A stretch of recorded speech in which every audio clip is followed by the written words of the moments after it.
All right, what's going on? It's Mike Adam. I have Tiffany Young here. Congratulations on everything. Hi, it's so nice to meet you in person. I know. Hi. I feel like I know you just through the Twitter world and social media and stuff like that. I saw you at the AMAs. You look beautiful. Thank you. So good seeing you. And yeah, it's so nice to be here in New York to talk about my music. Totally. So the AMAs was huge for you. You were the let me get this right. You were the first female K-pop artist to walk the AMAs red carpet, right? Yes, I was. That's amazing. That's huge. When I first got the news that I was going, and then hearing that I was the first K-pop artist, because there were so many amazing, wonderful female K-pop ladies that paved the way. I was like, really? No. And I was doing my homework. I was researching, and it was such a wonderful surprise, and I'm glad I can be there to talk about that. Were you nervous at all? Of course I was. I grew up watching the American Music Awards, and to be there after 3 months of my music, it was so exciting, and I also wanted to be like super ready. So making sure I was like prepped in all corners and all departments in my brain, outfits, and just it was just a nice way to go in general, and I hope it's the first of many. Yeah, totally. So I was gonna say, like, who do we have to talk to for next year for you to be performing there now? I do not know, but I would love to, and by that time next year, I mean the EP is due early next year. I would love to be able to, and yeah. Was there anybody at the award show that you were like on a mission to meet? I know you're a big Mariah fan, Taylor Swift. Did you get to meet any of those people? No, I mean, of course we passed by each other and said hello and things like that, but I was very much ready to watch the show. I was just like, I was telling my team, I was like, no, I'm gonna watch the show fully. Like, I want to see production, I want to see the fans and the audience, and just kind of take it all in. Like, how often do you get to go there, but also like take it in as like an audit? Right. Yeah. That's cool. Has there been any like U.S. artists that kind of came up to you? It didn't have to be at the AMAs, but just in general that came up to you and was like, hey, I'm a fan of you, or Girls' Generation, that really surprised you? I can't think of anybody right now. I mean, there was this one time I was here in New York back in 2011, and I think we were promoting, and Daniel Radcliffe. Oh wow. Was promoting a movie at the time, and I think we were all like interviewing, and the host was like, okay, do you like Girls' Generation? Do you know Girls' Generation? And if you like somebody, who is it? And he said Tiffany from Girls' Generation. So that's still my forever moment. I mean, when do you get to hear that Harry Potter likes you? Right. Yeah. That's cool. So that was my moment, probably. I love it. I love the new music. Over My Skin, Teach You, so cool. You know, it's funny, those two songs are so different. Was that kind of the idea? You're like, I'm going to put out these songs and just show my versatility right out the gate? Absolutely. I wanted to be versatile, and I also wanted to be unexpected, and I wanted each song to surprise fans, both old and new, in a special way, where Over My Skin was like, okay, wow, way to start out the new chapter with such a big song in terms of the message or vocally. And then Teach You, I was like, okay, this is song number 2. Let's surprise them. And it's right around this like fall winter season where things can be a little more chill or spooky, and Teach You was kind of the perfect way to put that together for the season as well. I know you've been talking about this a good amount, but we have to bring it up. The Teach You video, at the end, you just murder your ex-boyfriend. You light him on fire. I mean, I'm leaving it for the imagination of the audience. I mean, I had so much fun putting it together. It is a song of heartbreak and emotions and revenge in a sense. And I mean, I got to shoot so many fun different scenes, but my director was like, this is getting pretty dark, Tiff. And he was like, let's just end it like with like a drop. like a graceful drop. And I was like, that's perfect. So I'm leaving it to the imagination, but I did see one of my fans like write a list of what the crimes and what the punishment could be for all the things that I was doing in the video. So I hope I'm not scaring anybody. I'm worried about your dating life. I just feel like as a guy, if they're intimidated because you're, a successful artist, and then on top of it, they see that video, they're like, actually, I don't know if I'm going to go over and say hi to Tiffany. I didn't even think about that. You're scaring men, yeah. I don't think they'd be too scared if they see me in person. I know. I mean, I'm not that scary, gentlemen. No, you're a sweetheart. I know, I'm teasing you. A couple of your girlfriends from Girls' Generation were in the video. I love how supportive you guys are of each other. I feel like that's more common almost in the K-pop world, because you guys have all these subunits and you guys are doing all this solo stuff. And here in the U.S., it's like, I don't know, it's more of a big deal. I remember when Camila first did a song with Shawn Mendes while she was still in Fifth Harmony, and it was like the biggest deal in the world. Do you feel that way too? Like it's more common? I think Girls' Generation is still very special, where we had a good 10 years where we got to try out different things throughout those 10 years. We got to stay together. We got to do different types of solo projects in between those 10 years, that when it did come time for us to kind of commit to a certain time frame of going on a solo venture, it was the decision of everybody.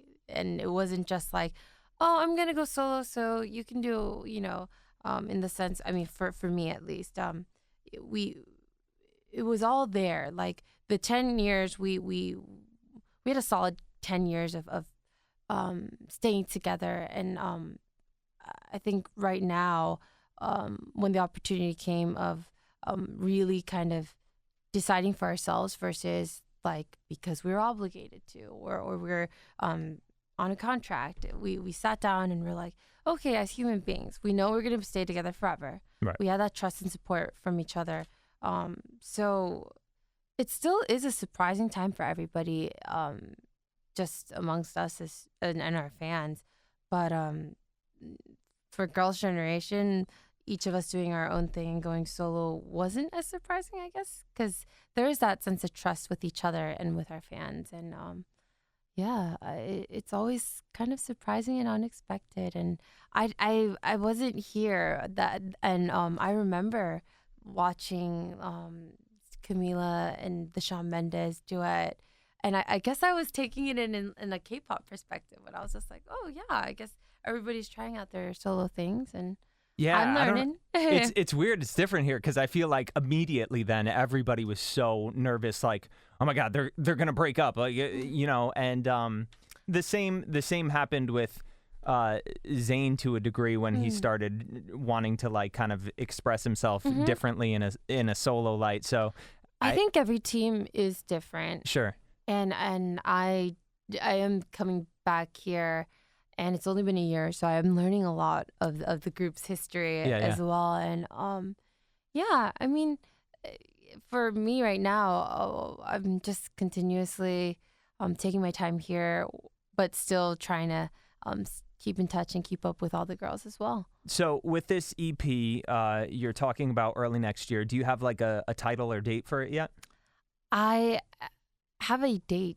I mean, like a time frame. I'm aiming for early next year, so like February, March. Oh, really? Yeah. So like early next year. Yeah, I do want it out by early next year. I've been working on music for the past year, and I went on stage with these two songs, and I just want to give more to my fans. And I had a lot of music, still writing music. I was in the studio every chance I got, so I'm ready to have an EP out by early spring, and continuously work on music so I can work towards a full album. Are you don't have to tell me, are you dancing around a title? Do you have an idea of what you're going to call it, or not yet?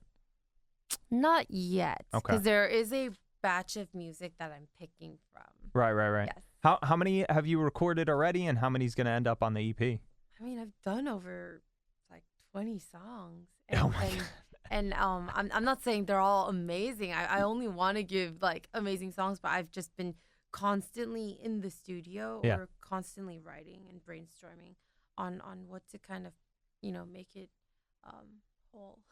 So then with Girls' Generation, how do you guys know when it's time to get in the studio together and reunite? It's only been a year Yeah. and 2 months since Okay. our last album together. The talks are coming where the girls are like, "Yeah, when do you want to get together?" And I was like, "Are we like talking for real?" Now it's not just like over dinner. And Right. they're like, I mean, I think some of the girls are in production right now with film and TV. So after that wraps up, we will talk about getting together and Cool. hopefully keeping my fingers crossed. I mean, I'd love to. It's always so much fun, and all that time off makes you want to come back together. And there's always so much more to talk about and create from, especially from that time apart. How old were you when you went over to South Korea? 15. Wow. And Were you looked at as like an outsider when you first got there or no? I mean, you could say that. Yeah. I came out of nowhere where I was like, "Hi, I'm from California. I want to be a serious artist." Yeah, And yeah. I would never take a 15-year-old that seriously. I understand why now. But yeah, I went at 15, was super determined, and started at 18. Yeah. On my 18th birthday, actually. Um, it was a challenge actually till I was like 21. Like yeah. I was still learning reading and writing and trying to express myself fully in Korean and then onto other different languages as well. So Yeah. yeah, I didn't know what was going on till like I think like 21 or 22 fully. I was just happy to be on stage and just singing. But it's funny. I do feel like they embraced you rather quickly, and I don't know if it would have been the same. Here, if there's a UK artist or you're from anywhere overseas, I think there's so much more resistance to be accepted in the U.S. It takes a long time. Like you have acts like Little Mix and Rita Ora and stuff like that I that are understand. so successful overseas, and they haven't cracked it here. But you were accepted in South Korea fairly quickly, right? Well, I had the help of The girls. Yes, the girls. Okay. I think that's what's so special about a group where you get to really focus on what your strengths are and the positive things about you. And for us, it wasn't about who somebody's better than somebody else. It was like, okay, what can I contribute to Girls' Generation? And I think being in a group really, really helped with that. Cool. Is it weird now? I was watching a lot of your interviews and kind of like all the stuff you've been doing lately. Is it weird now that in the U.S. when you do this promo run and stuff like that, I feel like a lot of people almost view you as more there than here. Like people, you were born and raised here, but I feel like people just associate you with Girls' Generation and that, and they're like, oh, we have this artist from overseas coming in. Wow. Right? I mean, I completely understand in that sense that it's gonna take some time, and I'm here to stay, and it's only single number 2, and it's about storytelling, and storytelling can be done through one song or many songs, and it's about for me taking the time and really introducing myself production by production, and I think once you talk to me, you can definitely sense that I am from California, and that, no doubt, I think just by hearing me talk, and it's gonna take some time. And I just moved back to California last year, Right. and I'm getting used to it, and I'm just happy to be back home. Like I'm so thankful for all the experiences that I've had in K-pop and still counting. Yeah. And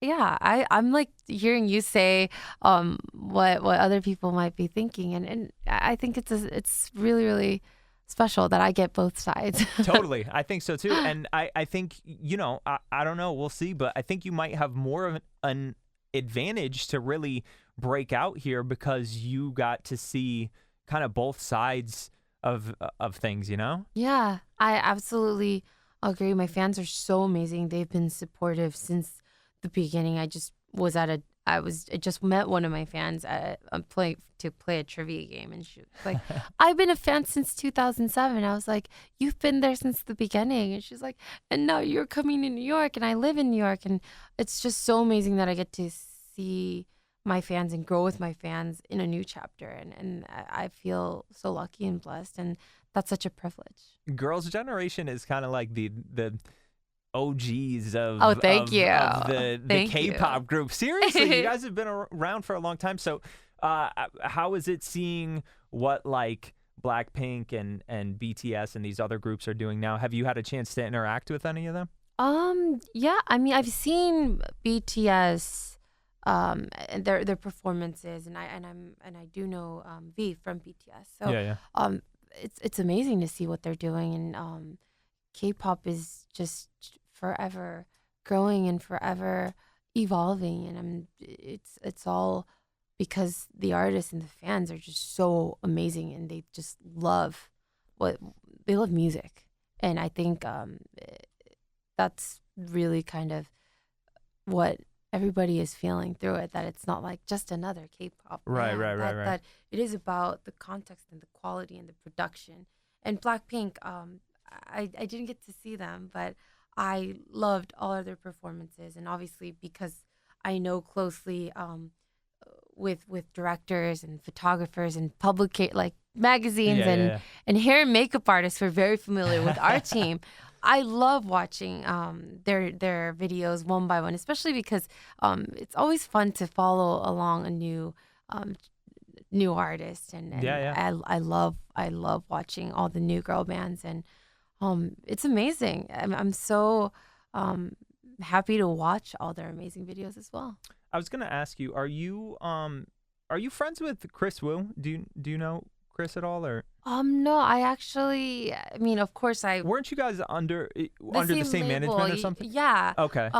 Former label, but I didn't know him too well. I mean, because we all started working, and obviously congratulations on debuting and things like that, but not too personally. And I haven't seen him in years, so that's too bad. Yeah, he's doing amazing. I'm seeing all the things he's doing, and it's pretty amazing. And I thought there were a lot of similarities with your trajectory as far as career goes, because him just wanting to do the solo thing and the solo material not even really being K-pop, and then him also wanting to do the acting thing, and there was just a lot of similarities. I think so too. Hearing that out. Yeah. Before we wrap up, mm-hmm.